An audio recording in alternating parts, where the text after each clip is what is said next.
professor tá muito alto. A música tá muito agudo. Não. Tá muito perto do microfone. Melhorou? Quer dizer que o microfone pega bem, então. Muito Ainda tá bom. Melhorou.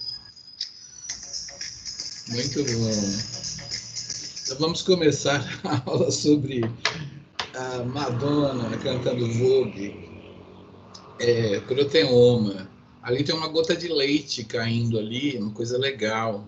Eu tenho uma estudante que fez um trabalho sobre a evolução das glândulas mamárias, né? Todos os genes necessários para elas se formarem. Ela tem 4 estágios: embrionário, né? Que define os somitos. Depois a puberdade tem o desenvolvimento preliminar das glândulas mamárias. Na gravidez e na lactação, elas têm uma grande proliferação, né? E depois tem porque os seios ficam maiores de tanta glândula mamária que é desenvolvida, e depois tem uma fase de regressão para voltar ao tamanho normal dos seios, né? E todos esses genes aí, a gente vê os genes que são de mamífero, mas assim, engraçado que eles não são muito críticos. Parece que em peixes você já tem grande quantidade dos genes. Que a glândula mamária, ela tem a mesma origem que a escama, que o pelo e que o dente, né? Então, dá para a gente fotografar isso e ver na evolução que a glândula mamária já estava quase pronta nos peixes, né? Faltava algumas coisinhas, por umas poucas coisas que ela sabe o que é, o peixe não consegue dar leite. Então, isso aqui é uma separação aí da caseína, a lactoglobulina, lactalbumina e a caseína ali modificada, assim, com uma análise mais detalhada do proteoma. Isso é para o mundo de vocês. Quando eu fazia bioquímica, mesmo quando fazia doutorado, não tinha isso aí. A máquina que faz isso era vendida até por alguns amigos meus que vendem equipamentos só para químico orgânico. Só químico orgânico que usava essa máquina que eu vou explicar lá no final. Mas hoje é a mais poderosa para análise de proteoma, né? Que é o MALDI-TOF, espectrometria de massa. Eu vou ensinar isso para vocês, mas nós vamos começar lá na bioquímica clássica, né? Bom,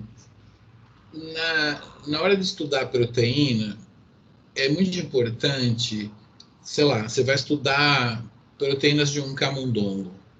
Não é que você vai pegar um camundongo, pegar um liquidificador, segurar ele pela cauda assim, e aí, né, e pegar essas proteínas e querer estudar. Você não vai conseguir ver nada. Vai ficar uma imagem muito saturada, com muita proteína.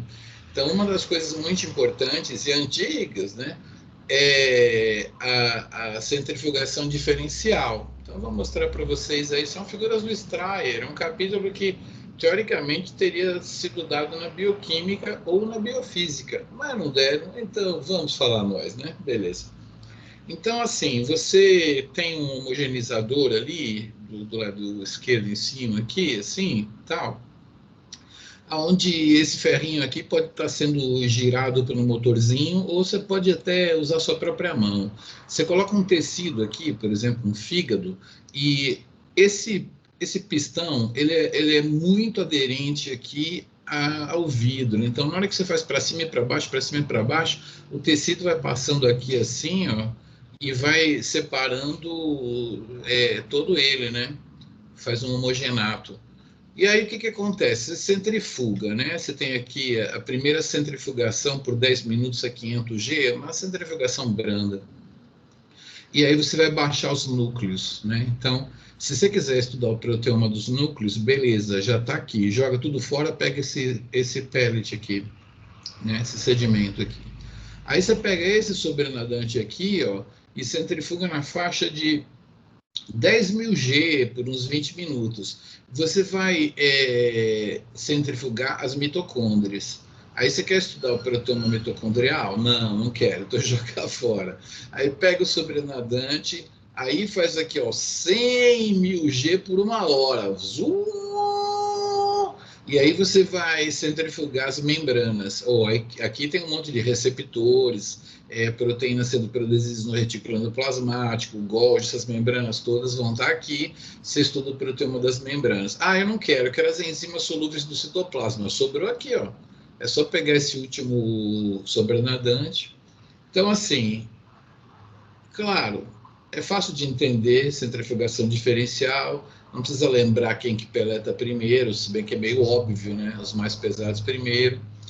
Mas, assim, lembre-se disso. Você vai estudar proteoma, fraciona ele, entendeu? Não queira estudar tudo, você não vai ver nada, tá? Então, é o primeiro ensinamento de hoje. Agora, como é que a gente separa as proteínas e tal? Nossa, será que eu consigo na internet? Não vou conseguir na internet. Às vezes eu ia para Florianópolis, né, e ficar 15 dias lá numa casa, eu tinha meus vizinhos, tinha uma menina lá que era novinha, agora ela toca na Camarata de Santa Catarina, toca viola lá, às vezes aparece por aí umas apresentações dela com os guitarristas, eles tocam também música moderna. E ela, às vezes a gente chovia, né, lá, porque às vezes a gente pega umas semanas que chove, chove, e aí a gente brincava de fazer uma separação de pigmentos, né? Vocês devem conhecer aquela flor hibiscus. Alguém sabe o que é um hibiscus? Deixa eu ver se a gente tem aqui. Hibiscus tem de várias cores. Acho que é com H. É Vamos uma ver aqui. flor que tem em É, vários lugares de BH, não é? é hibiscus. Eu acho que tem hibiscus roxo, amarelo, né? Deixa eu ver se tem aqui uma na internet aqui. Acho que eu posso mostrar para vocês é, rapidamente os hibiscos. Hibisco é uma coisa muito interessante porque é, tem de várias cores, tem amarelo, roxo, e eu vou comentar com vocês que isso aqui é um pigmento só. Na verdade, dependendo do pH das células, ela fica dessa cor, ou fica dessa cor, ou dessa cor. Eu queria uma de lado. Acho que essa aqui é o que a gente vê aí, andando por aí. No FMG não me lembro de ter hibiscos, não, mas tem em vários lugares de BH. E olha que bonita essa daqui.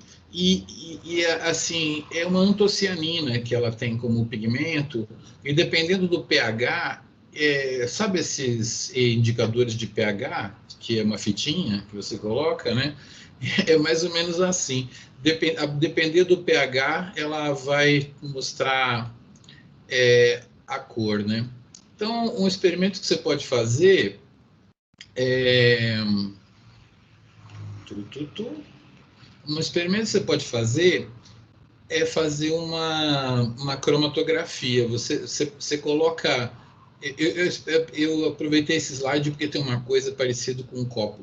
Você põe um copo assim, aí você corta os pedaços dela e coloca no álcool, né? E aí você ferve isso em banho-maria, quer dizer, você põe uma panela com água fervente e coloca esse frasco dentro. Então, por transferência de calor da água fervendo, você vai extrair os pigmentos. Aí depois o que você tem que fazer? Você coloca um tubo, pode ser, a gente usava papel mata-borrão, né, que existia antigamente, mas pode ser esse papel de cozinha, se faz um rolinho, papel toalha, né, e coloca aqui. Aí depois você pega o papel de cozinha, um quadrado assim, faz um furo do tamanho do rolinho, né, e passa o rolinho pelo furo. Então, assim, os pigmentos vão subir pelo papel e vão se espalhar naquela folha quadrada que está aqui em cima, né? Ele sobe pelo canudo e aí depois ele passa aqui para migrar radialmente naquela folha que você colocou aqui assim. E você consegue separar os pigmentos. Se você fizer com folhas verdes, você vai ver a clorofila e a xantofila. Você vai ver separadinhos também. Mas com hibisco você vai ver antocianina. E aí, se você colocar, pegar vinagre e colocar assim, num frasquinho, num copinho, 8 colheres de vinagre, depois 7 de vinagre e 1 de água, 6 de vinagre e 2 de água, até chegar a 0 de água e pingar depois, você vai ver que conforme a quantidade de acidez, você vai gerando todas as cores do hibiscus, né? Isso é cromatografia que eu vou falar depois. Mas antes de falar da cromatografia para vocês, eu tenho que falar aqui da diálise. Diálise é uma coisa que é feita com um saquinho comercial, mas a minha colega Maria Helena, lá da Bioquímica, uma vez ela teve que fazer umas preparações enormes e ela foi ali perto da sede social do Cruzeiro, que tem aqui, perto do Clube Labareda, tem a do Cruzeiro ali, mais para cá, né? Não do Atlético, do Cruzeiro, e tem uma firma lá que ensaca linguiça, e ela comprou essas coisas de fazer salame, eu acho, tal, que é o mesmo material. Mas a gente compra comercial, né? Bonitinho, compra um tubinho. E aí, antigamente precisava de 2 pessoas para fazer uma diálise, porque não tinha esses grampinhos. Lá na FMG, acho que só eu tenho os grampinhos.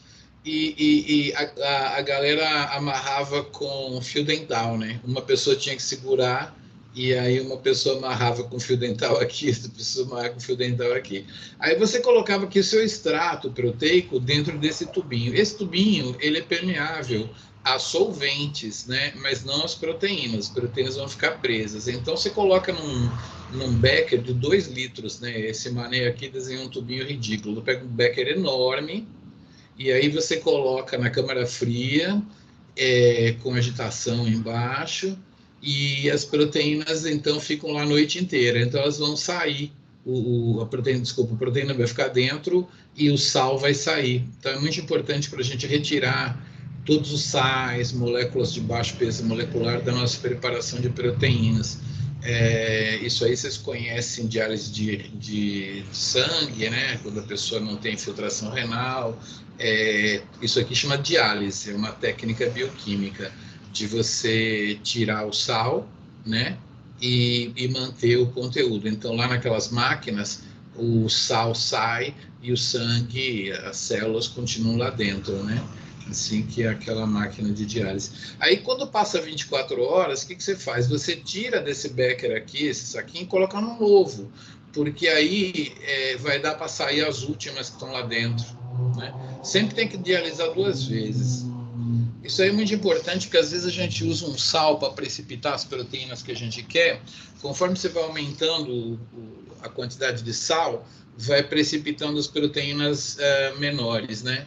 Precipitar as grandes, coisas menores. Então, você tem que tirar esse sal, sulfato de amônio.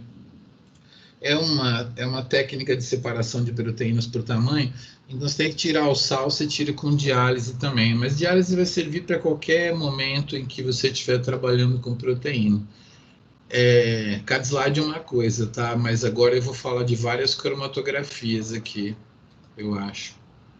Isso, cromatografia.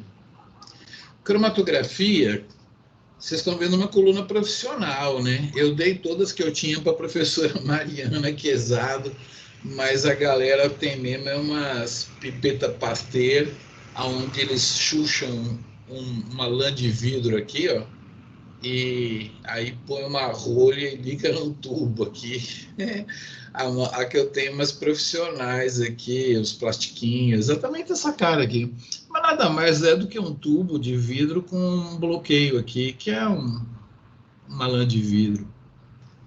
E aí a gente vai colocar dentro desse tubo a coisa que é feita para cromatografia. A cromatografia que eu fazia com a Mariana, tinha a fase móvel, que era o álcool, que ia subindo e depois irradiando no papel. Vocês vão fazer isso aí em casa, hein? Toma cuidado para não pôr fogo na casa, né? Mas é bem legal. Pega umas plantas aí de cores diferentes, né?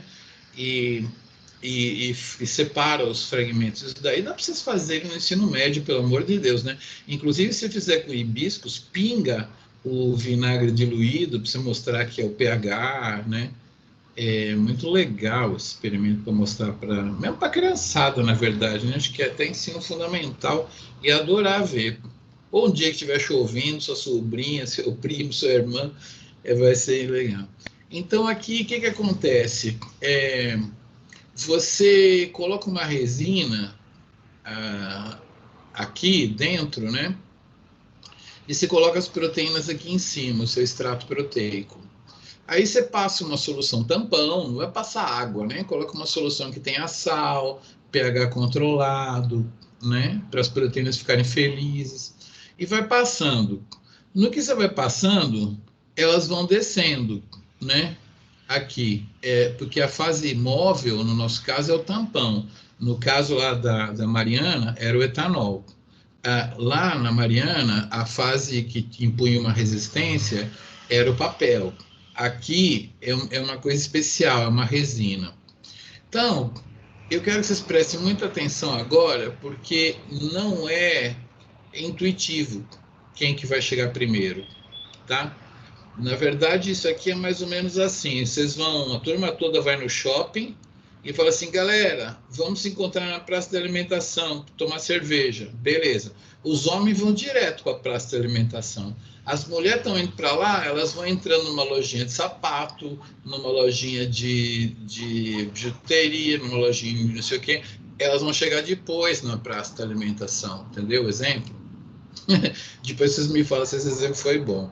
Você coloca as proteínas todas aqui e começa a passar tampão, né? Então elas vão se movimentar por causa do fluxo de tampão. E aí, essas resinas, elas têm uns poros, né? Que vão atrasar as proteínas que conseguem entrar neles, né? Então, por exemplo, essas pequenininhas vão se atrasar pra caramba, porque elas vão entrar na loja, vão lá no fim, vão no provador, não sei o que, aí elas saem de uma. Aí depois entram numa outra, entendeu? Então, elas vão ser as mais atrasadas. As proteínas médias estão meio sem dinheiro, então elas dão uma entrada, dão uma olhada, não sei o que, mas aí saem, entendeu? Elas quase que ficam meio que ali na porta, vê os preços está muito alto, fala assim, eu vou economizar para comprar aquela blusa lá, mas hoje não dá, então já sai, entendeu? Então elas se atrasam menos. E os homens que não pararam em nenhuma lojinha, não entraram em nenhuma lojinha, estão indo na frente. Então eu digo que é meio anti-intuitivo, porque todo mundo pensa que as pequenas vão na frente, na verdade elas vão se atrasar. As grandes é que vão na frente. E aí elas vão saindo aqui, você vai coletando, né? Chega uma hora que você coleta as amarelas, depois você vai coletar as verdes, depois você vai coletar... Antigamente, no meu tempo, era estudante que coletava. Depois inventaram uma maquininha que ficava lá tururu, tururu, tururu, trocando os tubinhos, né? Eu cheguei a usar a maquininha, mas eu ficava olhando para a maquininha, porque a maquininha podia parar, eu ia perder meu experimento. Não, eu ficava lá, eu tinha que fazer, ficava olhando a maquininha lá, qualquer coisa, eu dava um tapa na máquina e ela andava direito. É isso daí. Agora eu quero saber quem sabe fazer pudim de leite, aqueles pudim de laranja. Quero a receita aí, eu vou esperar. Deve ter alguém que sabe fazer pudim de leite, me conta aí. Eu sei fazer, mas só deu certo uma vez. Nas outras ficou muito mole. Beleza, eu quero a receita. Como é que faz? Põe o quê? 2 ovos, uma caixa de leite condensado e a mesma medida de leite condensado de leite. Fala o que eu queria, a mesma medida, entendeu? Na bioquímica a gente usa isso direto, a gente chama isso de um volume, a mesma medida, tá? Então, por exemplo, eu vou colocar tanto de sulfato de amônio e a mesma medida de etanol, entendeu? Se você fala assim, coloca um volume. Então, se você colocou 5 ml, você vai colocar 5 ml. Se você colocou 10 ml, você vai colocar 10 ml. É a sua caixa. Na minha época, fazia com a lata. Era uma lata a receita, né? 2 latas. Pão de queijo, quem sabe fazer pão de queijo com copo? Quem sabe fazer pão de queijo? Fala aí. Como é que é a receita dos copos? Um copo de quê? Eu sou paulistano. Eu já fiz pão de queijo nesta terra. Vocês sabem fazer pão de queijo?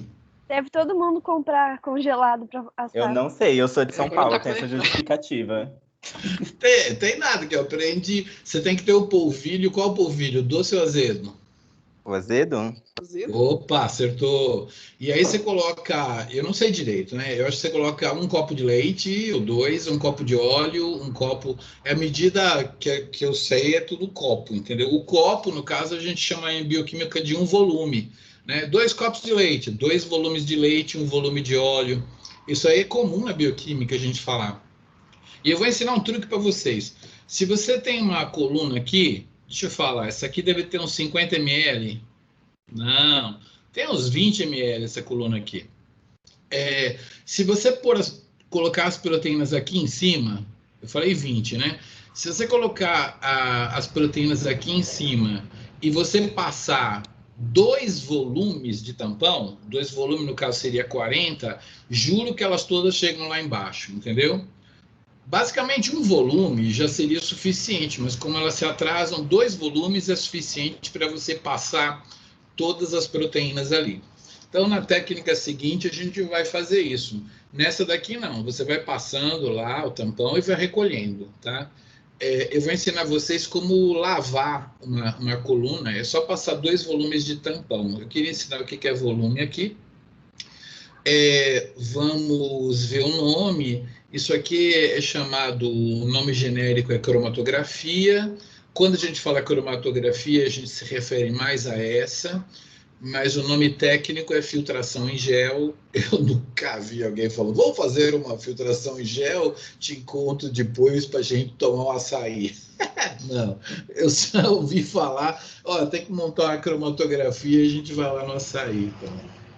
Muito bem, isso aqui é a filtração em gel e ela vai separar por peso molecular. O que falta eu falar para vocês é o seguinte: se eu quero separar proteínas pequenas de médias e grandes, eu posso usar uma resina que tem um tamanho de poro, por exemplo, que vai separar melhor as grandes das médias. As médias vão entrar e as grandes não.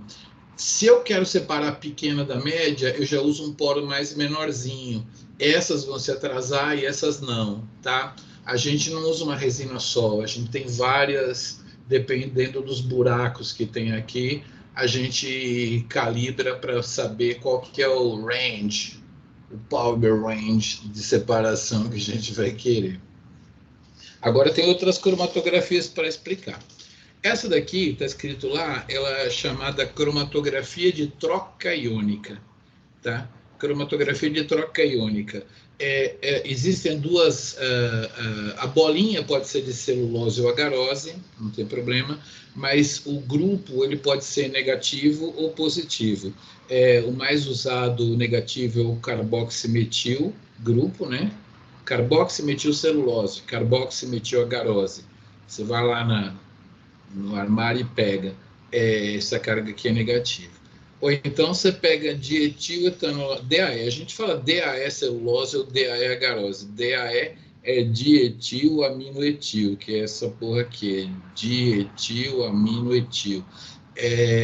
Então, essa porra que eu digo é a mulher do sapo. Tem o sapo e essa porra. Não tem nada de...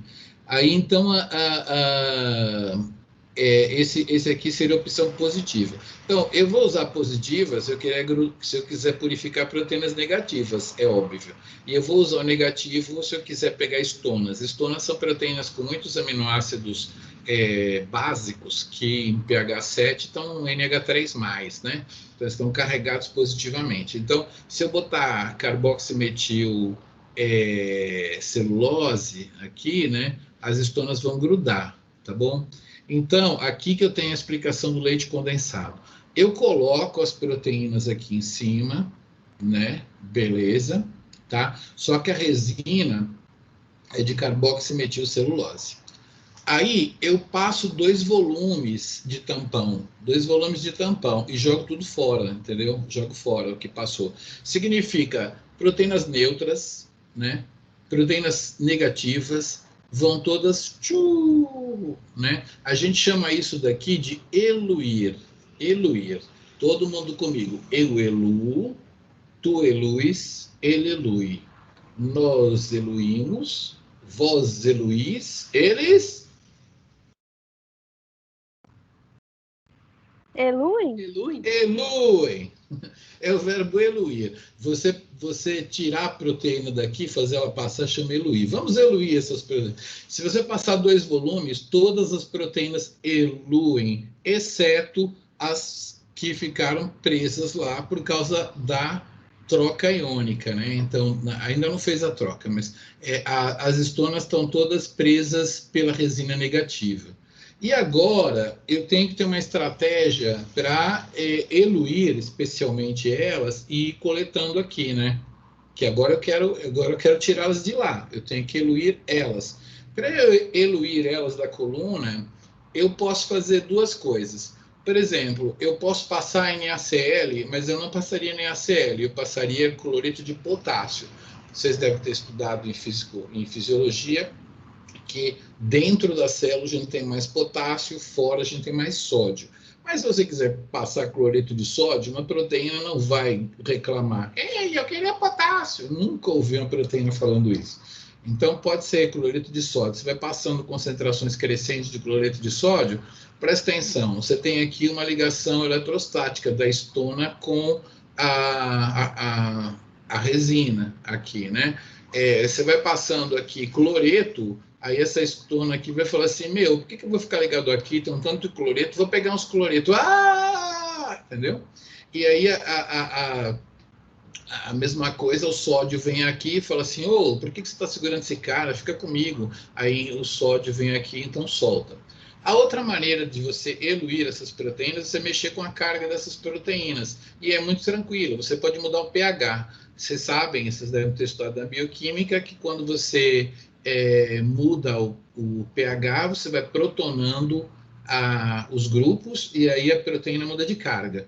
Pensa só nas carboxilas, tá? Eu não tenho o quadro para desenhar aqui. Pensa aí na sua mente, um monte de carboxila lá, pendurada lá nos aminoácidos, nos resíduos ali, nas cadeias laterais, carboxila e grupos amino, né? Beleza. Vamos protonar todo mundo. Como é que a gente protona todo mundo? pH ácido. Próton, né? Bota um monte de próton. Eu quero saber, quando um grupo amino está protonado, que carga que ele fica? Se é protonado, eu acho que é positivo, né, professor? NH3+, positivo, acertou. E uma carboxila, quando está protonada, que é a mesma situação, eu aumentei no meio ácido. A carboxila, quando ela está protonada, como que ela fica?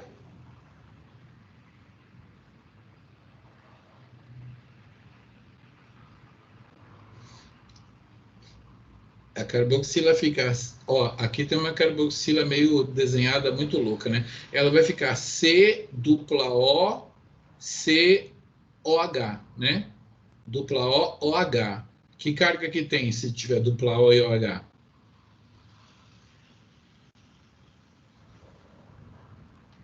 Nenhuma!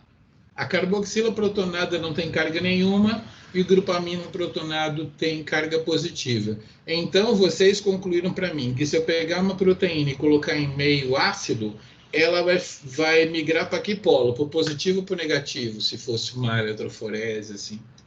Para que polo que ela vai migrar?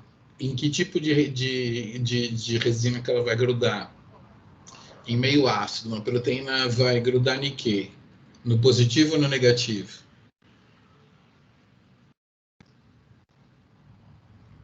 Uma proteína cheia de prótons. Negativo?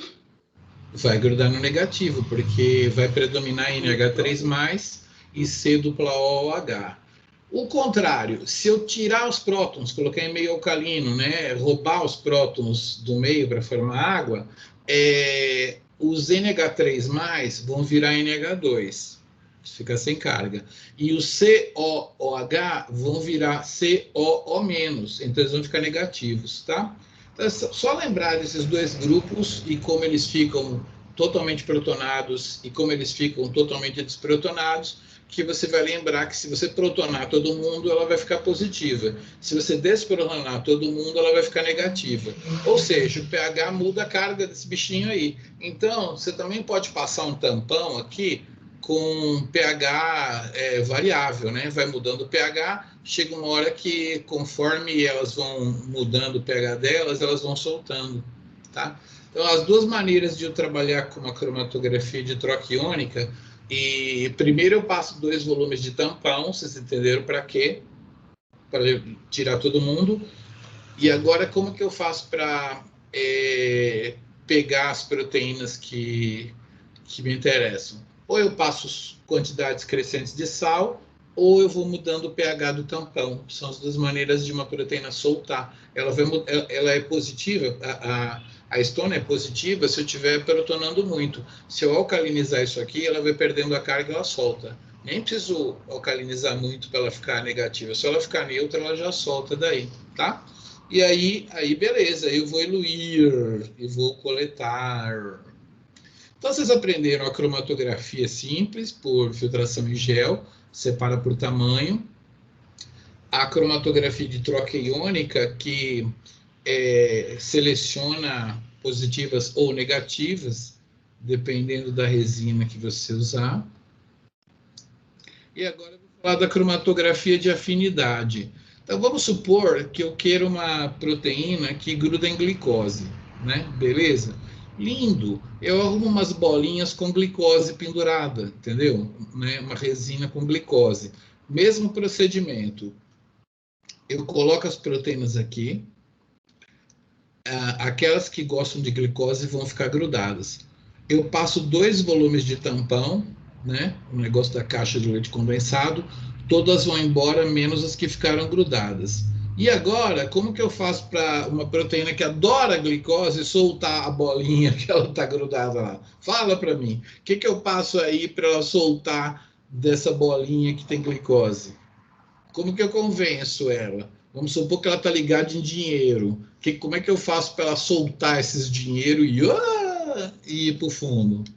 O que eu posso passar para ela soltar? Dá uma dica aí.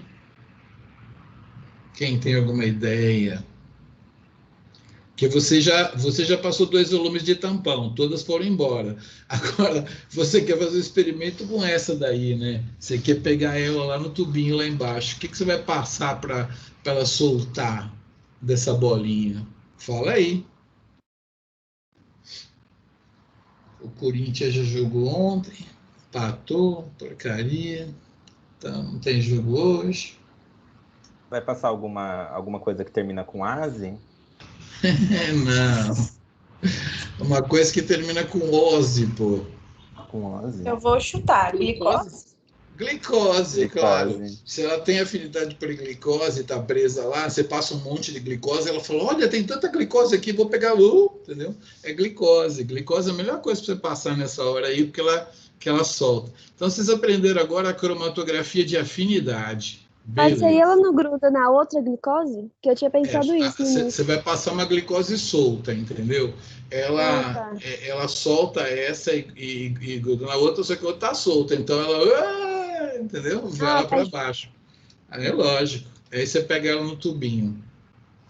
Senhoras e senhores, isso aqui é bom falar lá no CAD, né? Porque o CAD a gente dá aula lá, tem o 4º andar. Então vamos fazer de conta que você queira melhorar a sua cromatografia, você quer que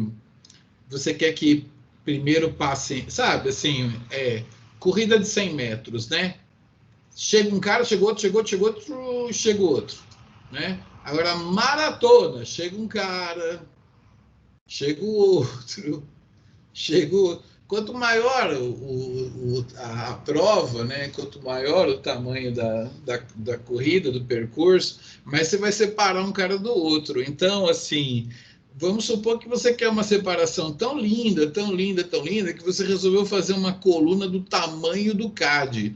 Fica uma pessoa lá embaixo, né, coletando lá com os tubinhos, e uma outra pessoa passando o tampão lá em cima, lá, entendeu? Para aí você vai separar, vai chegar uma proteína, Bem depois vai chegar outra, bem depois vai chegar outra. Beleza. Como não dá para fazer essas colunas desse tamanho, seria um pouco inviável um monte de coluna lá no ICB também. A galera inventou de pegar a mesma coisa que eu ensinei para vocês, a mesma coisa que eu ensinei para vocês, pegar essas resinas aí e colocar num tubo de alumínio, usado alumínio, né, com uma tampa em cima, uma tampa embaixo. Só que aí você espreme um monte dessa resina dentro dessa coluna. Imagina que você pegou, fez uma coluna igual ao tamanho lá do CAD, você pega aquele material que você vai usar lá e espreme ele e faz uma coluna mais compactada, entendeu? Você faz aquilo mais compactado. Então, as proteínas, na verdade, elas vão passar pela mesma quantidade de bolinha, porque você botou tudo dentro de um tubo desse tamanho aqui assim, ó, desse tamanho. E aí, se você colocar o material lá e colocar o tampão para pingar, vai demorar um século para esse tampão atravessar esse tubo com material super compactado. Então você pega uma bomba de aquário, põe o tampão, pega o tubinho, passa na bomba de aquário, aquelas bombas assim, ó, que gira e vai empurrando o negócio. Bomba de botar soro em pessoas no hospital, às vezes tem, né? Vocês viram na UTI, tem uma máquina que bombeia soro. Onde mais tem essas maquininhas. Só que tem que ser uma bomba muito cara, porque a bomba não pode fazer assim. A bomba tem que fazer um muito constante. Então, isso aqui encarece as bombas. Então, isso aí que eu estou explicando para vocês, a mesma técnica que eu expliquei, só que as resinas estão empacotadas em umas colunas de alumínio desse tamanho. E para você passar o tampão e dar uma acelerada lá nesse negócio, você tem que passar ele sendo empurrado por uma bomba, né? Peristáltica, que chama, né? Ela vai fazendo uns movimentos peristálticos e vai empurrando o tampão. Então, isso vai separar bem, né? Porque você queria, igual na maratona, separar mais, né? E isso tem um nome. O nome é High Pressure Liquid Chromatography, também conhecido como HPLC. Então, vocês aprenderam que HPLC não tem novidade nenhuma do que vocês já aprenderam. Só que é tudo compactado e tem que ter uma bomba.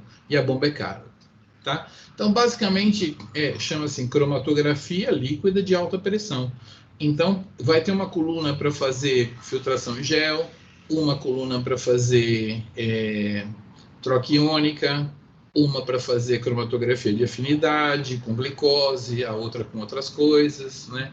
As mesmas coisas, só que com pressão, entendeu? Pode fazer normal, você quer normal ou compressão? Compressão é HPLC. E separa uns picos bonitos, esses picos número 5, número 1, olha que beleza de separação. Ah, beleza. Então, vocês aprenderam mais uma, que é o HPLC. Isso aí tudo é a mesma coisa, tá? É tudo cromatografia, vou mudar agora para eletroforese. Eu já contei para vocês que eu fui num congresso de cromatina, né? Lá perto de Nova York, em Cold Spring Harbor, e eu conversei com um cara que fez um modelo cromossômico, e ele falou, cara, você entendeu meu modelo? Eu falei, claro que você entendi seu modelo, você explicou, eu entendi, porque os caras não tinham entendido, não. Aí, beleza. E aí, à noite, não tinha nada para fazer, nós fomos no bar lá do Cold Spring Harbor, tinha uma mesa de totó, ele falou, você é brasileiro, vamos fazer uma dupla aqui. E nós jogamos até amanhecer, porque ninguém conseguia ganhar de nós. Ele falou assim, eu sou alemão, eu jogo na defesa, você joga no ataque, né? Cara, eu era viciado, não sei nem porquê, eu driblava. No final, eu passava do atacante pro goleiro e ele fazia o gol. E aí, esse cara inventou essa separação aí, ó. Que ele é famoso para mim por causa da cromatina, mas todo mundo cita ele por inventar essa eletroforese em gel desnaturante. Basicamente, as proteínas, elas são bolinhas. Por que uma proteína é bolinha? Porque o interior dela tem os resíduos que são hidrofóbicos, eles fogem da água. Ela é uma bolinha se você colocar ela em água. Se você pegar essa proteína que é uma enzima, assim, uma bolinha, e colocar ela em óleo, ela vai abrir. Ou se você fervê-la, ela vai abrir, entendeu?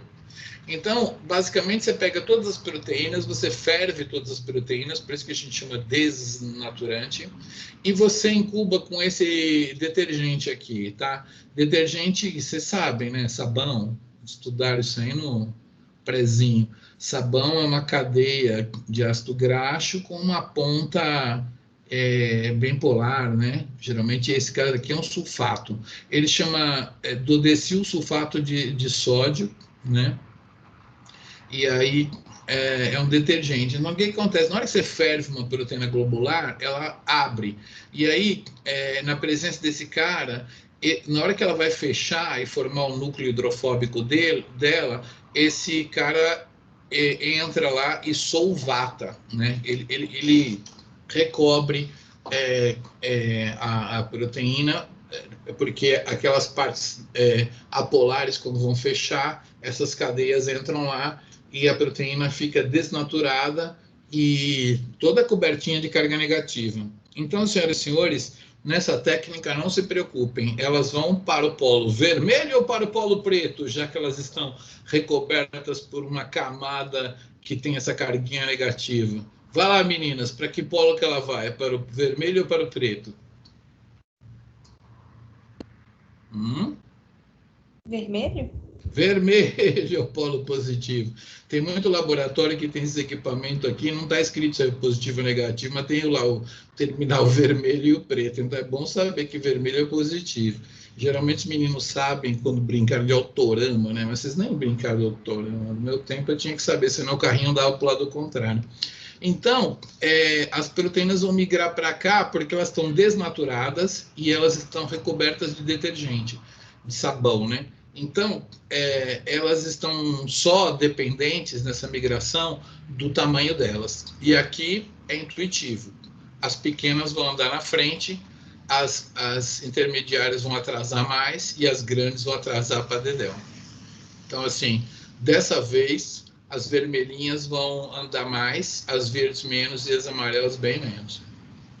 E aí você separa elas assim pelo peso molecular. A gente sempre compra uns padrões de peso molecular, que a gente sabe o peso molecular desse cara, desse cara, desse cara, desse cara, desse cara, desse cara, desse cara. E aqui está uma proteína sendo purificada, né? E você coloca sempre, por exemplo, 5 microlitros da sua purificação, e nesses 5 microlitros vai estar ela cada vez mais presente. Então significa que ela está sendo mais presente naqueles 5 microlitros, significa que você está purificando elas, né? Então é isso aí. Isso aqui é uma técnica analítica. Não sei se vocês perceberam, mas a proteína que a gente põe aqui, a gente desnatura ela e joga fora. Então a gente põe uma amostrinha na análise para ver se purificou bem, para checar o peso molecular se é ela mesma, né? Então, essas técnicas aqui, essa e essa, são técnicas que a gente chama, na ciência, de técnicas preparativas. Então, se eu faço uma cromatografia, eu vou pegar aquela enzima e vou fazer um ensaio de atividade com ela, entendeu? Vou estudar ela nativo. Agora, se eu quero saber o peso molecular dela, se está certinho, eu pego uma alíquota, fervo com SDS, ponho aqui, tiro uma foto e falo, purifiquei ela direitinho, mas aqui, o material da minha cromatografia eu guardei, né, na geladeira, é ele que eu vou usar. Então, essa aqui é uma técnica analítica, a chamada eletroforese. Eletroforese em gel de poliacrilamida desnaturante. Inventada pelo Ulrich Lemli, de Genebra, que trabalha lá na Suíça alemã, em Genebra. Muito bem, Ulrich Lemli, e eu joguei totó com ele. Aí, quando eu contei isso para o meu colega de pós-doutorado, búlgaro, ele falou, cara, então você vai ficar surpreso, porque eu não inventei o gel de agarose para DNA, mas o meu orientador inventou. Então, no mesmo dia, eu conheci quem separava proteína e quem separava DNA. Curioso isso, né? É o mundo. Olha, a gente consegue fazer cromatografia. Cara, vocês fizeram bioquímica à noite, né? Vocês têm prática de bioquímica lá, não? Vocês vão no laboratório lá, fazer umas pratiquinhas? Não. Não, na bioquímica não, na só aula biofísica teórica. sim. Ah, sei. Não sei se vocês fizeram uma cromatografia. Na bioquímica tem uma linda aula de cromatografia em papel. Você coloca o. É quase igual esse negócio dos pigmentos. Você recebe uns aminoácidos, aí você faz uma cromatografia em papel, e aí você consegue, pela migração deles, né? Enquanto que eles migraram, você consegue saber que aminoácido é qual, né? Então, hoje em dia tem uma máquina que faz isso, é bem mais bonita, né? E ela consegue quantificar os aminoácidos. Se você cortar eles, né? Quebrar eles, você consegue fazer a composição de aminoácidos. Daí está um exemplo de um peptídeo que tem um aspartato, uma alanina, uma fenilalanina, uma arginina e 2 glicinas, né? Tá vendo o tamanho da coisa? Então, você consegue fazer essa composição de aminoácidos e tal. Mas as coisas mais interessantes, acho que as 2 coisas mais interessantes são essa e essa. Esse tubão, essa máquina aí. Aquela máquina lá, para comprar a máquina é uns milhão. 1 milhão, 2 milhões. Na verdade, acho que a gente está querendo comprar uma que custa 2 milhões de dólares ou de reais? 2 milhões de reais. Ela deve custar 1 milhão de dólares ali. Na verdade, não, menos, né? Uns 500 mil dólares por aí. Nós estamos querendo comprar uma para o ICB, porque a do ICB é muito antiga, não vale a pena consertar, mas a gente já teve uma funcionando lá. Aquela máquina custa caro pra caramba, mas você fala assim, posso usar a máquina, professora? Eu queria separar minhas proteínas aí. Ela fala, claro, a gente tem a cetonitrila, pega aqui um pouquinho, coloca lá nas suas proteínas e traz aqui. Cara, não gasta nada, só gasta energia elétrica, que também não é absurdo, e você separa as proteínas naquela máquina, só que a máquina custa caro e nós estamos sem nenhuma. Então, eu tinha um colega lá, era um professor, na verdade, bioquímico, bom pra caramba. Ele já era professor, mas ele ia para a bancada, ajudava os alunos. Ele era egípcio. Então, um dia ele falou assim, Miguel, a máquina de Ribeirão Preto tá quebrada, né? Não dá para a gente usar. Falei, você sabe se tem alguém mais tem uma máquina? Eu falei, não sei e tal. E aí, outro dia, eu fui lá usar um aparelho dele, e ele falou assim, Miguel, eu já sequenciei minha proteína. Eu peguei o livro de bioquímica lá, o manual, e eu fui para a câmara fria e sequenciei ela. Fiz com sequenciamento de Edman. E tá aqui, ó, a sequência está aqui. Eu fiz bioquimicamente. Então, quem é bom mesmo, vai na câmara fria e faz isso aí na raça. Mas tem que ser bioquímico bom, tá? Eu não sou bioquímico de proteína, mas eu conseguiria fazer seguindo a receita, porque também não sou tão mané assim. Mas então, como é que faz isso aqui? Isso aqui se chama degradação de Edman. Todas as vezes, eu vou explicar por que não dá, porque em alguns casos não dá para você usar essa máquina aqui, que é mais moderna, não dá, não faz sentido usar essa máquina, mas você ainda tem uma solução na sua vida, que é a degradação de Edman. Acho que tem máquina que faz isso para você por aí, mas se você não tiver acesso à máquina, pega o livro, vai para a câmara fria, fica lá umas 4 horas, lá, 8 horas, lá que você sai com a sequência. Funciona assim, você trata a proteína com fenil isotiocianato, que é representado por esse triângulo aí. Aí tem um tratamento que você faz que hidrolisa o primeiro aminoácido grudado no isotiocianato, feniltiocianato, e ele sai. Aí você vai lá, põe na cromatografia e fala, quem é ele? Metionina, né? Claro, metionina, entendeu? Põe na cromatografia, vê, metionina. Aí você faz mais um ciclo de tratamento com PTH, beleza? Tira o segundo aminoácido. Vai lá e vê lá, alanina, beleza. Aí você faz mais um ciclo de tratamento, volta lá. Dá para fazer uns 35 aminoácidos fácil aqui, se você tiver paciência, tá? Então, a degradação de Edman, presta atenção, ela é boa para você sequenciar quimicamente uma proteína que você não sabe a composição dela, tá? Parece tão óbvio para vocês. Como que alguém vai sequenciar a proteína que já sabe a sequência? Que coisa ridícula. É porque o mundo está muito diferente hoje em dia. Então, esse é o sequenciamento de Edman. Alguém tem alguma dúvida sobre o sequenciamento de Edman?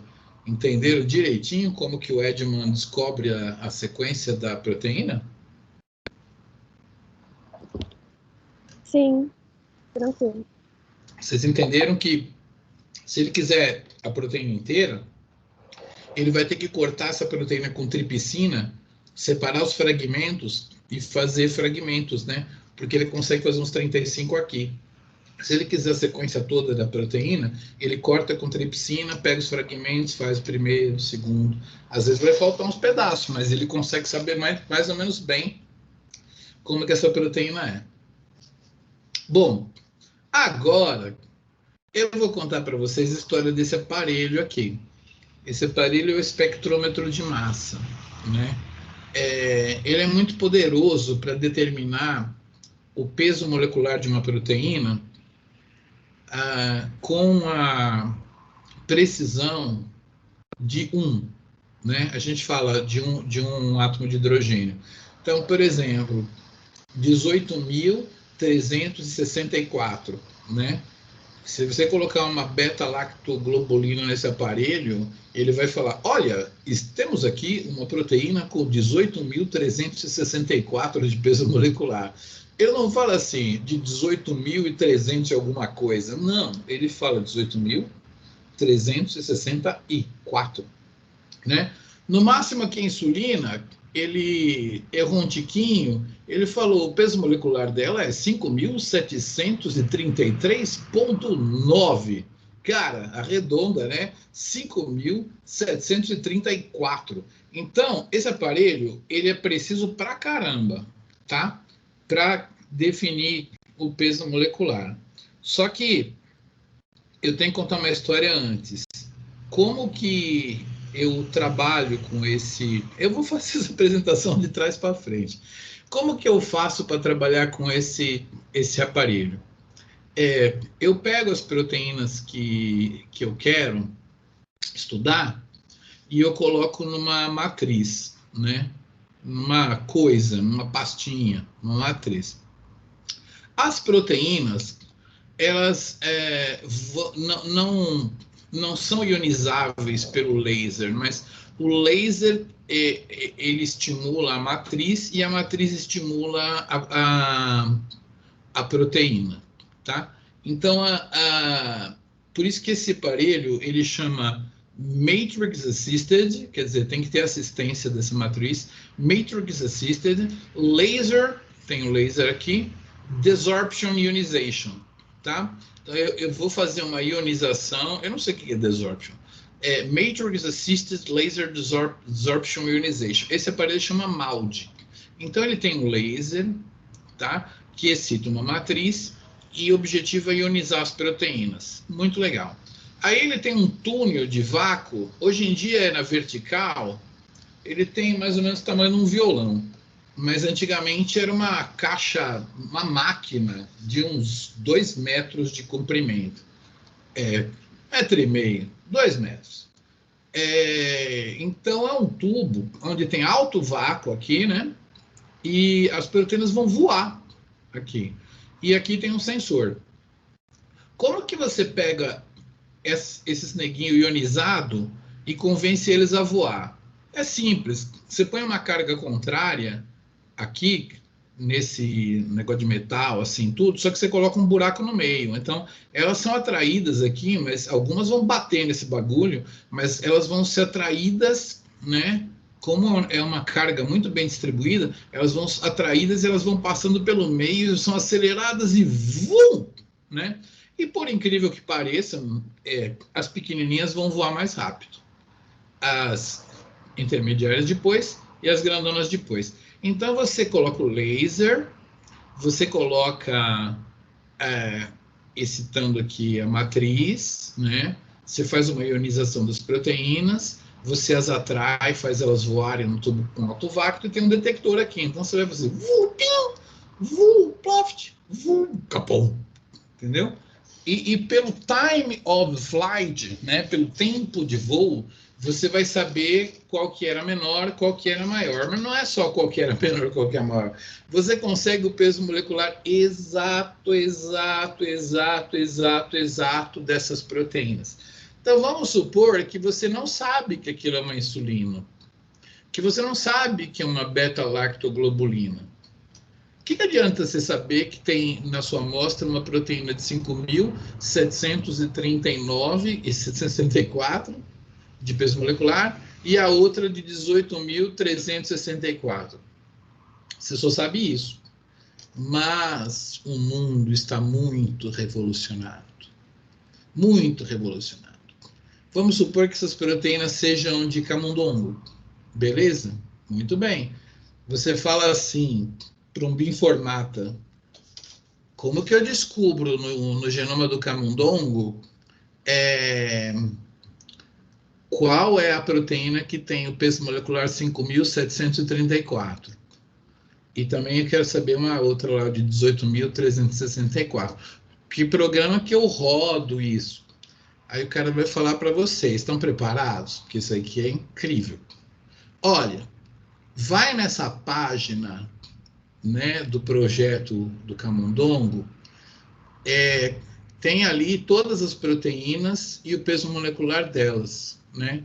Aí a bioinformática que você vai fazer é dar um Ctrl F. Você dá Ctrl F e digita lá, vai aparecer uma caixinha, você digita assim, 5.734. Aí vai estar lá, insulina.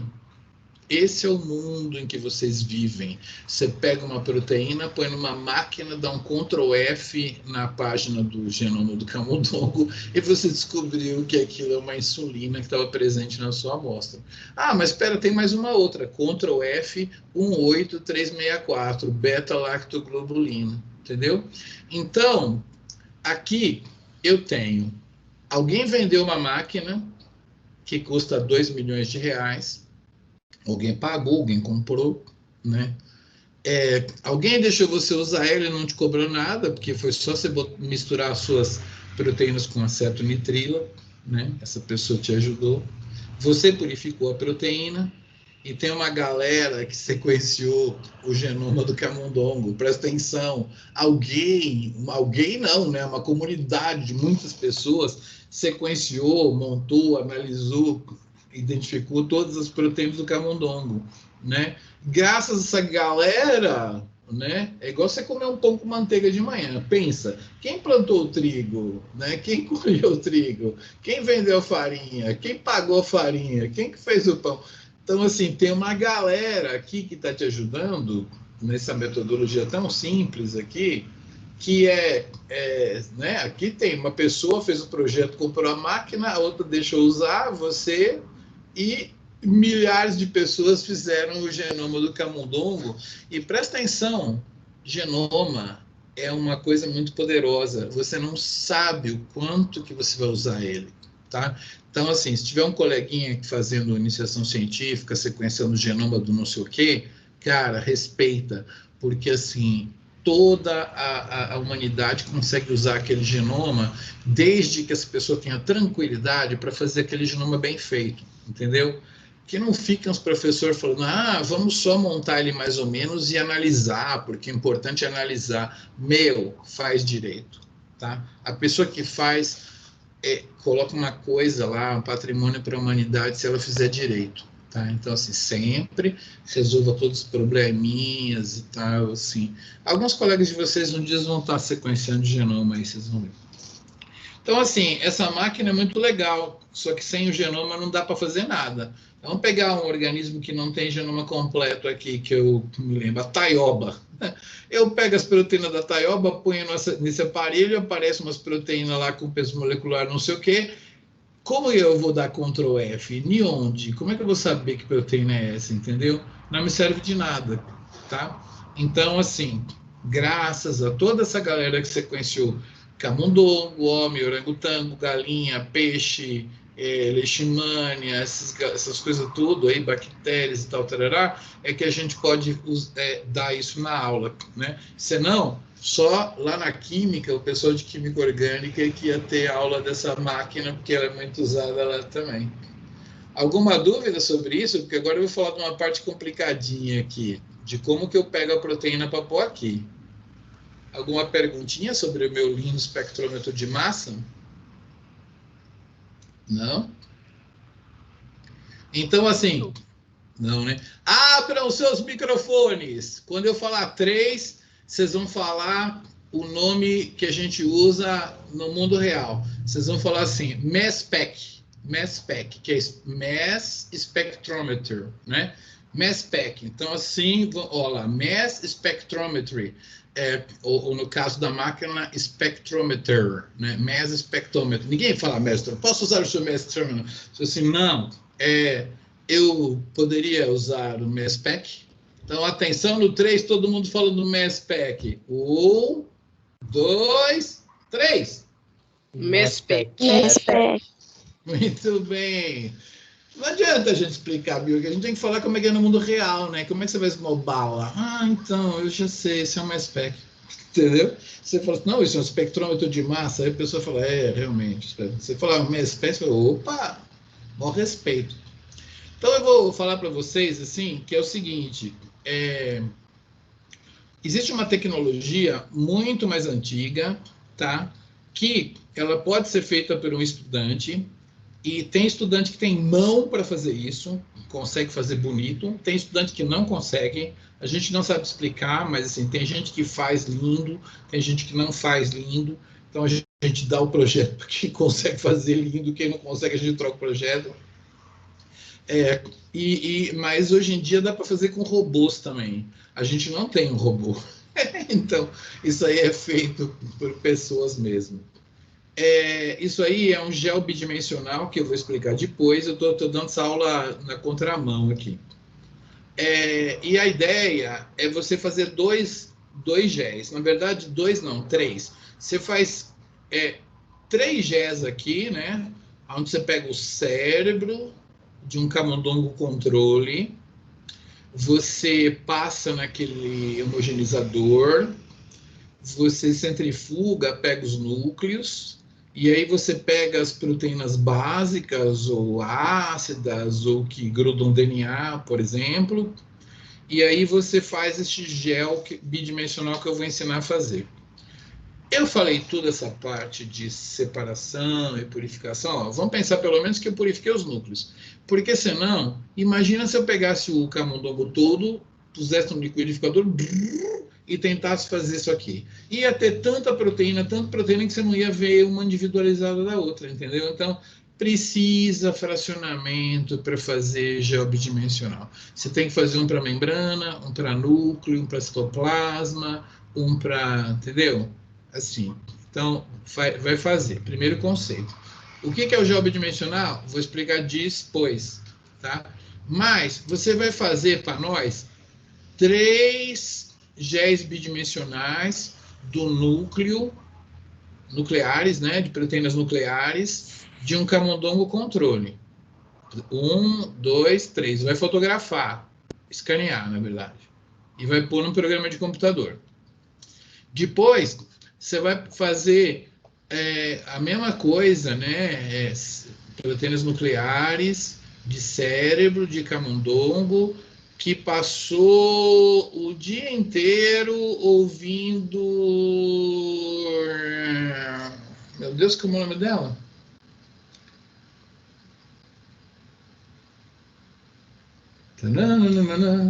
A primeira vez. Paula Fernandes. O camundongo ficou ouvindo Paula Fernandes o dia inteiro. Será que vai aparecer uma proteína diferente? Né? Será que vai aparecer uma proteínazinha aqui que só no camundongo que dava no cérebro do camundongo que ficou ouvindo a Paula Fernandes o dia inteiro? Ou então, será que vai desaparecer uma proteína que estava no camundongo controle e não estava no que foi estava ouvindo Paula Fernandes o dia inteiro? É claro que eu dei um exemplo bobo, né? Você vai fazer uma célula normal, vizinha de um tumor e a célula do tumor. Você vai fazer, sei lá, um pulmão sem Covid e um pulmão com Covid. Você vai fazer os experimentos que presta. Mas você vai comparar duas situações. Eu estou falando para vocês 3 géis da situação 1, 3 géis da situação 2, escaneia, taca no computador, o computador olha melhor que você e fala, esta proteína aqui está aqui, mas não está lá, entendeu? O computador precisa de 3 géis bidimensionais de cada uma. Entenderam aí como é que faz a expressão diferencial? E aí eu pergunto para vocês, vamos supor que eu tenho uma proteína, eu não pintei nenhuma proteína a mais aqui, não é possível. Eu jurava que eu tinha posto uma proteína aqui, nossa, vou ter que fazer isso depois direito. Eu achei que eu tinha posto uma proteína aqui. Mas vamos supor que essa proteína aqui, ó, ela tá aqui, mas ela some aqui. Ela não sumiu, mas faz de conta que ela sumiu. Aí eu pego essa proteína aqui, ó, e eu coloco onde, põe nessa máquina, tá? Então, aqui eu não sei que proteína é essa. Só que aí eu coloco nessa máquina, faço peso molecular e falo, essa proteína aqui é a C2, a CE2, entendeu? Então, assim, no mundo de hoje, com a espectrometria de massa, se você tiver um bom gel bidimensional que tem uma proteína diferente, você consegue saber quem ela é. Sacaram? Poderoso, né? Muito bom.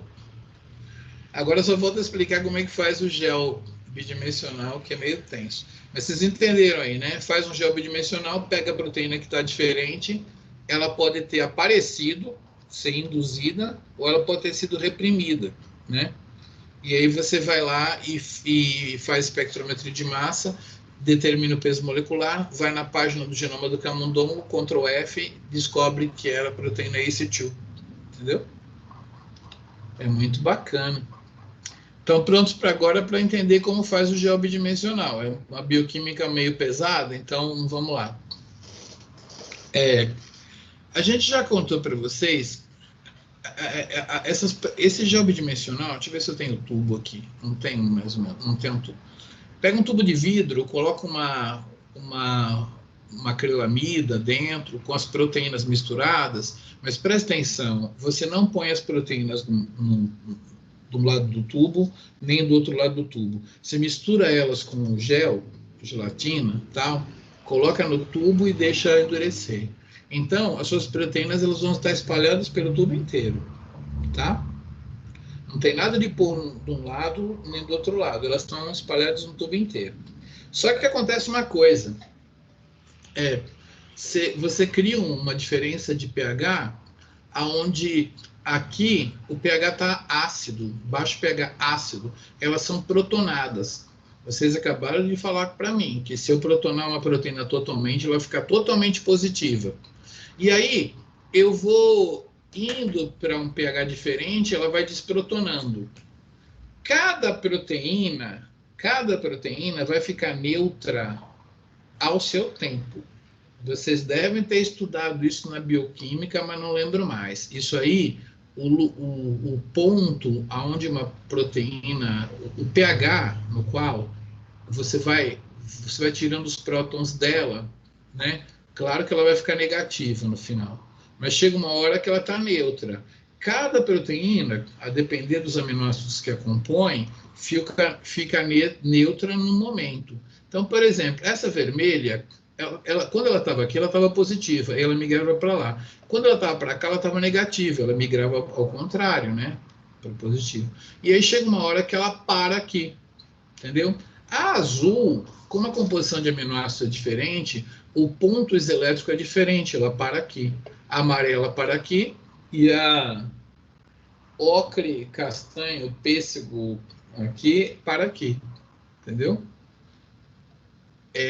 Então, assim, eu consigo separar proteínas pelo ponto isoelétrico, tá? Que é o pH no qual elas ficam com carga zero, isso é a definição da bioquímica. Para nós, ela para de migrar, ela para num ponto. Bacana. Por que é 2 dimensões? Porque a primeira é o ponto isoelétrico. Agora você vai pegar esse tubo, né, da separação por ponto isoelétrico, vai colocar aqui em cima de um gel desnaturante e vai fazê-las migrarem no gel desnaturante. Então, aqui, eu tinha proteínas com esse peso, com esse ponto isoelétrico, mas, na verdade, eu tinha uma proteína maior, uma menor e uma pequenininha. Eu tinha 4 proteínas com o mesmo ponto isoelétrico. Aqui eu tinha 1, 2, 3, 4, 5 proteínas com esse ponto isoelétrico, né? E assim por diante. É claro que elas não param no mesmo lugar, elas param em algum lugar aqui e elas migram em algum lugar aqui. Então, você tem essa figura aqui. Tá? Então, já o bidimensional, a primeira dimensão é focalização isoelétrica, é o nome dessa técnica aqui. Focalização isoelétrica. E a segunda dimensão é um gel, uma eletroforese em gel de poliacrilamida desnaturante. Eletroforese, tá? Separa por ponto isoelétrico, separa por peso molecular. Então, assim, ponto isoelétrico aqui, nessa dimensão, e SDS, né, que é aquele detergente, poliacrilamida gel eletroforeses, né? Então, assim, misturei as duas técnicas e aí que a gente faz o gel bidimensional. Alguma dúvida sobre o gel bidimensional? Aí você faz 3 de um jeito, 3 do outro, vê qual que é a proteína diferente, coloca aqui, vê o peso molecular e analisa ela e pronto, acabou. Alguma dúvida sobre esse negócio aqui, que é um pouco difícil? Não? Tranquilo? Tranquilo. Tranquilo. Então, assim, nas partes de genômica, eu vou usar muito degradação de Edman quando eu fizer perguntas sobre um organismo que não tem genoma completo. Você consegue analisar ele pelo sequenciamento de Edman, você consegue um pedacinho, né, dele. Então, pelo menos você consegue identificar um pedaço da proteína, qualquer sequência. Agora, se você tem o genoma completo, cara, faz um gel bidimensional, pega a proteína e coloca no mass spec e aí você vai, pelo peso molecular, descobrir que proteína é aquela. Qual proteína que sumiu quando você ouviu Paula Fernandes, ou quando diminuiu, né? Quando ouviu Paula Fernandes, você consegue ver por aqui. Então, isso aqui é no mundo isso aqui é no mundo do peso molecular conhecido e no mundo do genoma completo, onde você sabe o peso molecular de todas as proteínas, né? Se você não sabe, você pega a proteína que ficou diferente e você faz um sequenciamento de Edman. Pelo menos um pedacinho delas você determina. E aí eu vou falar na próxima aula, mas é claro, você vai fazer um blast com ela. Você vai colocar no computador e vai fazer uma pesquisa de similaridade nos bancos de dados. E se você está trabalhando com, o que eu falei? Taioba, e pegou uma proteína ali, a taioba estava lá ouvindo Paula Fernandes, aí você pega aquela proteína da taioba, faz um blast e você vai identificar essa proteína pela similaridade dela com as proteínas de tomate, né? De mostarda, tem muitas plantas já sequenciadas no banco de dados, então, por bioinformática, você consegue saber quem ela é. Tá? Também, você vai depender de um monte de gente que sequenciou o tomate, que sequenciou a mostarda, né? Só que assim, a sua taioba não foi sequenciada, mas aí você faz um sequenciamento de Edman, né? Aí você olha um pedacinho e coloca lá. Aqui, não adianta você fazer um blast, porque o blast não tem os pesos, né? Você tem que ir na página do genoma e lá tem as sequências todas e os pesos. Bom, tem um programa que faz isso também, bioinformaticamente, mas eu já contei mais ou menos as diferenças dos dois. Muito bom. E quando a gente fala de proteínas, a gente tem que falar, então, do Western blot, né? O Western blot, poxa, coitado do desenhista do Stryer, né? Ele tem o gel de poliacrilamida ali, né? E aí ele transfere para uma folha de nitrocelulose. Podia escrever aí, né? Fala, página de polímero. Uma folha de nitrocelulose, um papel de nitrocelulose lá. E só que como que transfere, né? Essa transferência tem que ser colocada numa cuba. Você coloca o gel aqui, o papel aqui, tampão e tem os fios de platina, né? E ela vai fazer uma espécie de eletroforese na direção do papel, assim, pimba, pimba, pimba, pimba. Então, assim, o seu gel é uma eletroforese, o seu gel foi assim, né? Você coloca agora os fios de platina assim, então elas vão para lá, né? Aqui a grande, a média, a pequena, pimba, vão ficar no papel. Aí você coloca esse papel dentro de um saquinho e aí você vai hibridizar com uma sonda, não rola. Mas você pode pegar um anticorpo que reconheça a proteína que você quer ver, né? E esse anticorpo pode ter alguma maneira de ficar colorido depois. Geralmente é uma enzima presa na cauda do anticorpo, que depois você dá um substrato, e aí ou ela fica marrom ou fica azul, né? Então você consegue ver a proteína que você quer estudar. Aí você vai ver se essa proteína apareceu, se ela sumiu. Tá ligado? Você tem que ter um anticorpo, né? Então, assim, é uma técnica para estudar uma proteína onde você tem que ter um anticorpo, que você fez lá no seu biotério com um coelho, ou então você comprou, né? O que tem de anticorpo para proteína interessante, você quer estudar, você compra ele e tal, e aí você detecta. Esse aqui é o famoso Western blot, né? Que também é técnica de proteína. Tá quase acabando aqui. Eu vou pôr ELISA aqui mesmo, né? Vocês estudaram ELISA? Não, né? Isso aí você estuda só na imunologia, né? Vocês já viram falar de ELISA? Teste de Covid por ELISA, né? Vocês conhecem aquela música?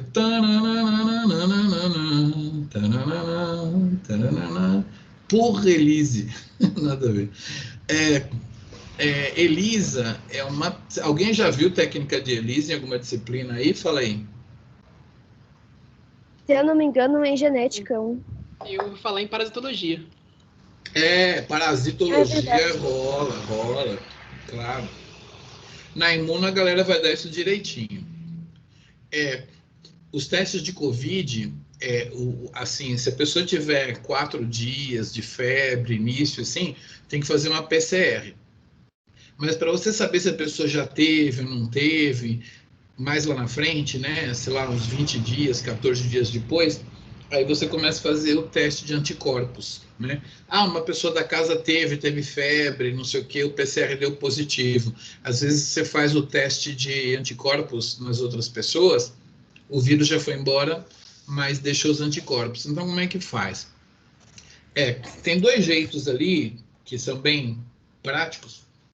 Um deles é você pegar as proteínas do vírus que você produz em bactéria por biologia molecular e você gruda elas no fundo do pocinho, né? Antigen coated, né? Tem um well, quer dizer, um pocinho recoberto, né? Como se fosse agasalhado com antígeno. A proteína do Covid está lá, uma delas que seja mais antigênica e tal. Então, você pega depois o sangue da pessoa, né? E coloca lá. E pode ter anticorpo ou não. E se o anticorpo estiver lá, ele vai ficar grudado naquela proteína do Covid. Beleza? Então, por favor, o desenhista não fez, mas imaginem o primeiro tubo lá, né? A pessoa botou o sangue de alguém lá e não ficou nada grudado, né? Então, assim, esse aqui é o exame negativo e o exame positivo. Aí, você não vai pegar o anticorpo da pessoa e marcar com uma enzima, não vai.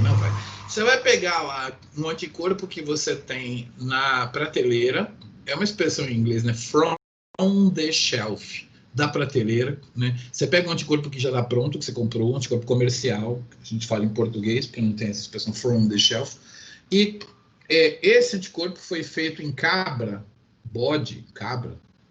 né? Usando essa partezinha aqui do anticorpo humano, entendeu? Essa parte chama FC. Pega esse negócio aqui, injeta numas cabras, produz esses anticorpos, associa eles com umas enzimas e vende, entendeu? E você não vai vender, você vai comprar. Você comprou esse cara aqui. Então, você tem aqui o humano, aí você tem uma cabra anti-humano, né? São anticorpos de cabra anti-humano, os quais estão carregando uma enzima aqui. E existe um substrato que você coloca que, se não tiver ninguém aqui, ele não vai produzir cor nenhuma. Mas, se ele for metabolizado por essa enzima, vai ficar marrom. O cara colocou amarelo, é porque é um ocre, né? Um amarelo para marrom. Vai ficando marrom quanto mais substrato for utilizado. A enzima vai atacar o substrato e vai dar um produto. O desenhista burro, né? Põe substrato, produto, o produto é marrom. Aí você mede num espectrofotômetro, você não tem que pipetar não, meu. Tem uns espectrofotômetros que você põe uma placa de 96, ele olha por cima, é um colorímetro, na verdade, né? Colorímetro, ele só quer ver se a cor tá marrom ou não. E aí ele quantifica, ele fala assim, olha, você tem muito anticorpo, você tem pouco anticorpo, tá indetectável. Então aqui isso é chamado de ELISA. O que chama ELISA, hein? Cara, não tem abreviatura. Olha como o cara é, meu, que sacanagem. Eu vou ter que ir na internet aqui. Deixa eu ver aqui. ELISA Technique. Deixa eu ver. Acho que é ensaio imunoenzimático. Apareceu aqui, professor. Ensaio imunoenzimático lá, tal da porra. Muito bem. Então é isso aí. Ensaio imunoenzimático. Não. Aí, você faz desse jeito. Tem um outro jeito, que é uma ELISA no formato de um sanduíche, aonde, nesse caso, você tem um anticorpo monoclonal já produzido contra aquela proteína. Vou falar do monoclonal já. Que ele fica grudado. Então, em vez de você ter que grudar a proteína aqui, você coloca a proteína e ela gruda nesses anticorpos, né? É só um jeito de expor a proteína. Aí depois você coloca, então, um outro anticorpo monoclonal já com a enzima. Então, assim, eu já fiz um anticorpo em camundongo que tem a enzima, coloquei o anticorpo aqui, então, basicamente isso aqui é para eu detectar a quantidade de proteína do vírus, né? Então, eu faço um ELISA voltado para detectar a proteína. Eu já tenho um anticorpo contra ela, eu coloco ele para segurar, um para segurar e outro para revelar. E aí eu revelo aqui também. Então, esse tipo de sanduíche é feito para a gente estudar a quantidade de antígeno que a gente tem numa preparação. Por exemplo, quantas proteínas GP120 tem num cara infectado por HIV. Então, isso aqui foi a ELISA. Deixa eu ver o que a gente tem mais. A gente tem aqui as técnicas de detecção por anticorpo, né? Você tem uma fluorescência da quitina, você consegue ver as actinas fluorescentes, aonde vai ter a contração muscular, com anticorpo contra a quitina. Anticorpo contra uma proteína engrailed, é uma proteína de desenvolvimento da drosófila, que ela é expressa só em alguns segmentos e não em todos. Se revela também com um anticorpo que dá a cor marrom. E aqui, olha que coisa interessante, é uma microscopia eletrônica e você pega aqueles anticorpos ali, assim, né, os Y aqui, em vez de colocar uma enzima, você coloca partículas de ouro, né? Então, aonde o anticorpo achar uma proteína, na hora que você coloca na microscopia eletrônica, você vai ver as proteínas aqui. E se não me engano, você pode usar duas proteínas, porque tem bolinhas de ouro maiores e menores. Então, você consegue ver se as proteínas estão na membrana, né? Tudo com anticorpo, tá? Isso aqui é anticorpo, isso aqui é anticorpo. Aqui tem o monoclonal. Deixa eu voltar lá. E o monoclonal. Eu não vou falar muito de monoclonal, porque vocês vão ver isso na imunologia, que é o lugar certo, né? Mas, basicamente, você pega as células da medula de um camundongo que você vacinou contra o antígeno e você funde elas com células de mieloma, né? As células que estão produzindo anticorpo contra o seu antígeno, elas não se dividem mais. Mas se você fundir com células de mieloma, fundir mesmo, né? Elas vão ficar imortais. Aí você põe na garrafa e aí você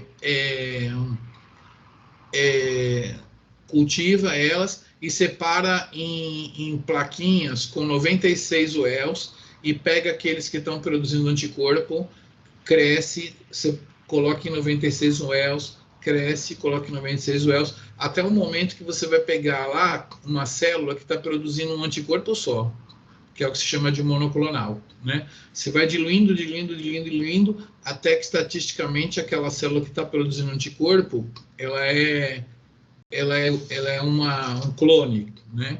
Então, por isso que é um monoclonal. Então, o anticorpo monoclonal é o cara mais legal que existe? Não.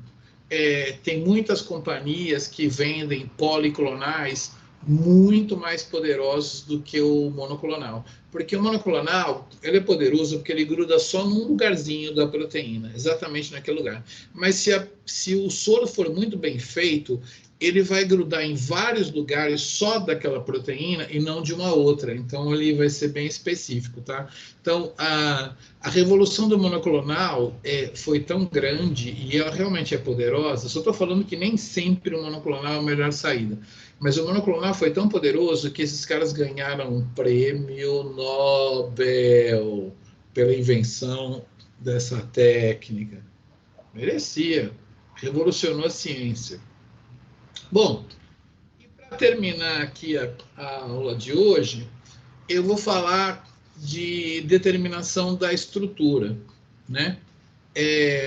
Esse aqui, vocês conhecem até aparelhos que as pessoas entram dentro de ressonância magnética nuclear, RMN. Só que a gente fala NMR, Nuclear Magnetic Resonance, NMR. Você pode falar de ressonância, né? Então, na hora que você coloca as proteínas sobre um campo muito forte, é muito forte mesmo, né?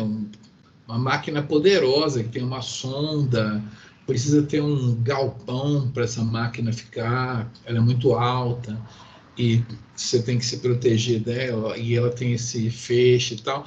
Ela pela irradiação, ela excita os elétrons a ponto deles mudarem de spin, tá? Eles estão girando de um jeito, com a radiação eles giram do outro. Aí você tira a irradiação, eles têm um decaimento da energia do spin e eles geram um sinal. Senhoras e senhores, eu cheguei até o 3º ano de farmácia, tá?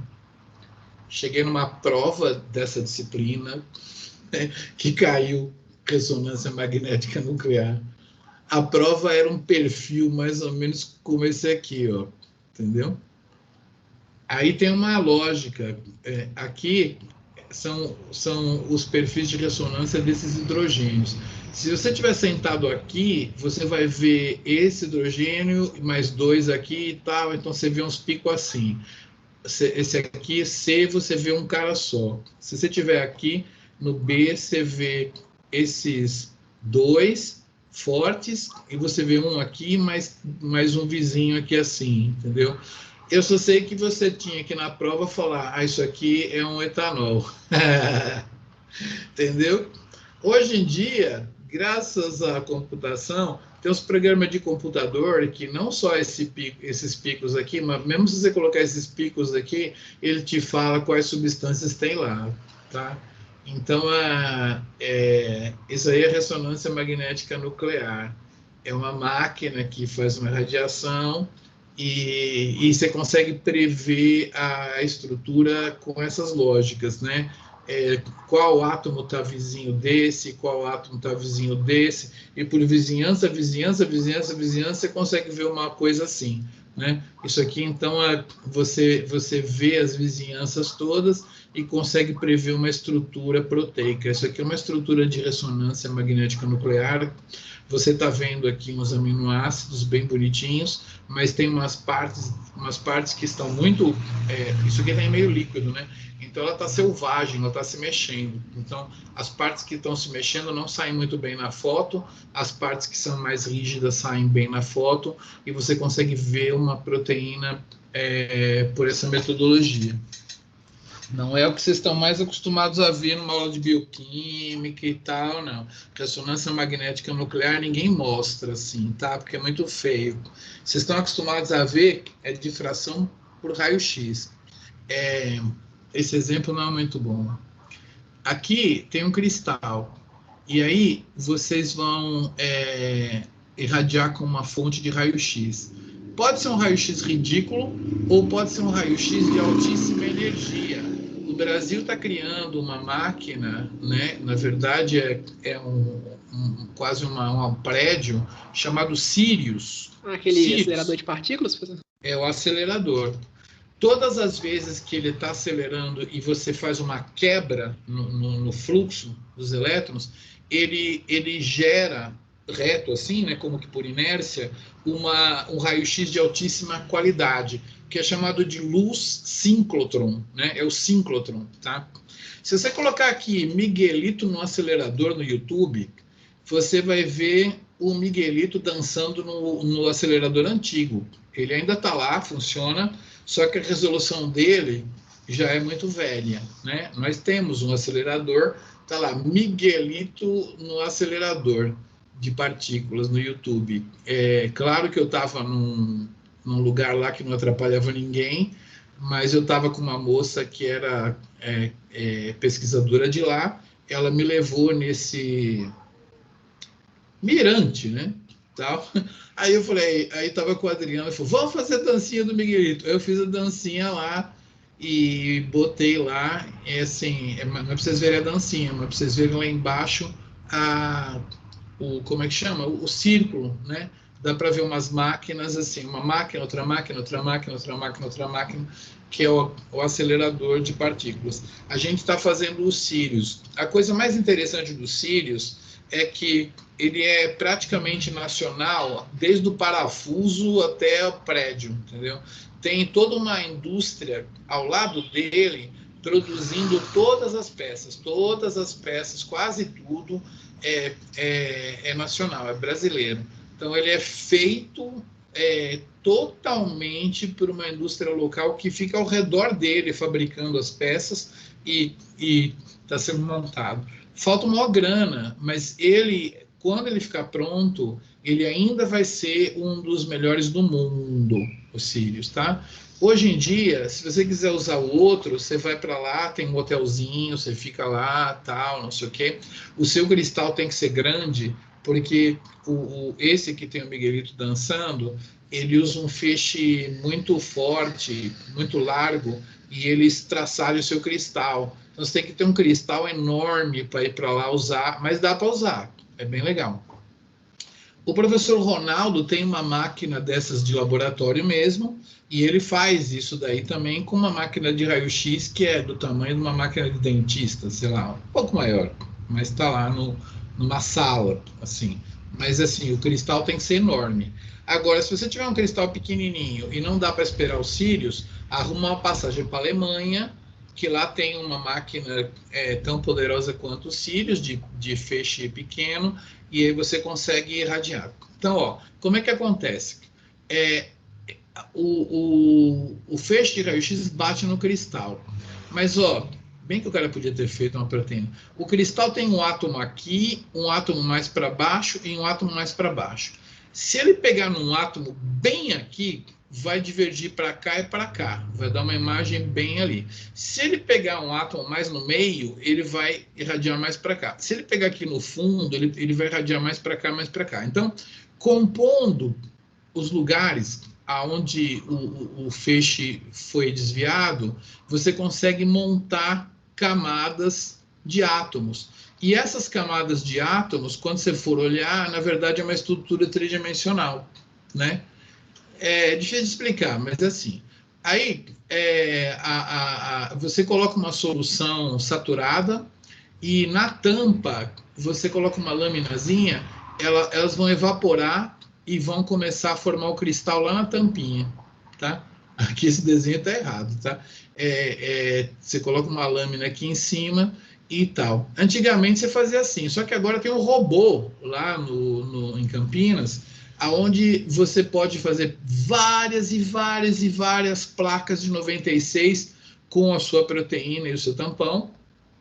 O robô tem câmaras em cada well e você vai assistindo daqui de BH pela internet o cristal. Na hora que você vê lá qual daqueles milhares de well fez um cristal para você, você fala assim, Ana, que é quem dirige lá, Ana Carolina, eu tô indo aí pegar meu cristal porque ficou bom. Aí ela olha, falou assim, nossa, tá legal mesmo, pode vir aí. Aí você vai, fica no hotelzinho, pega seu cristal e faz o seu experimento com aquele do Miguelito dançando, ou então vai para a Alemanha, ou então espera os cílios ficar pronto. Então é isso aí. Hoje vocês aprenderam o que é esse tal de cílios. Ele faz estrutura tridimensional, né? Então, os slides não são muito bons, né? Aqui fica o filme de detecção, né? E é claro que se você tiver um átomo bem em cima, nessa região, ele vai difratar para cá, para cá, para cá, para cá, para cá. Então, você consegue montar um átomo nesse lugar, numa certa altura. Aí, se ele difratou, por exemplo, para cá, para lá, para lá, para lá, para lá, para lá, você consegue montar ele nessa posição. E com as projeções todas subindo, subindo, subindo, você monta uma proteína tridimensional, que é mais ou menos assim. Você tem umas nuvens de sombras, aonde depois... Essa daqui está muito ruim, viu? Aonde depois você consegue supor que você tem esses átomos aqui, tá? Muito bem. Mais ou menos assim, né? Eu vou ensinar para vocês depois, no próximo mês, antes de acabar esse nosso curso aqui, como que a gente faz para entrar no banco de dados que tem todas as estruturas já resolvidas do mundo. A gente usa essa palavra resolvida. Se alguém fez um cristal da hemoglobina, da mioglobina, colocou no síncrotron e tem a estrutura, a gente fala que a pessoa resolveu a estrutura, tá? Tá, proteínas resolvidas.